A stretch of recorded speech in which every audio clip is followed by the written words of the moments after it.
Hey guys, it's Phil from Duplo, your partners in print. We're here with the Epson SureLab D500 printer, and we're going to be taking a bit of an overview how we transport this printer, what it feels like, is it heavy, is it light, is it small, is it big, all those types of things. First off, we can see it's a compact printer. It's not heavy, extremely light. I can pick this up nice and simple. It does have a metal chassis, so it is really well built and robust. On the back of the printer, we have got our USB connection there, and we've also got a LAN Ethernet connection as well. Unlike the older generation D700 and 800, we can have this particular printer on the network. But not just the network, this is also a Wi-Fi enabled printer as well. Also on the back, we've got these little pinch things here, so I'm gonna take this off.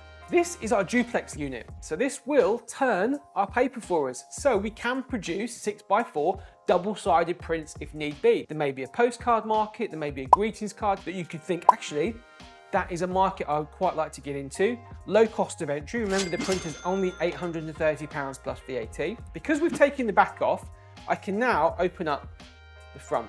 Remember, on these printers, blue, we can lift and touch and it moves. What this lever does, when in the down position, applies pressure to the ink tubes and stops ink going back into the print head. What does that mean for you? Well, it means that I can transport this printer to an event in the car. Steering's a little loose.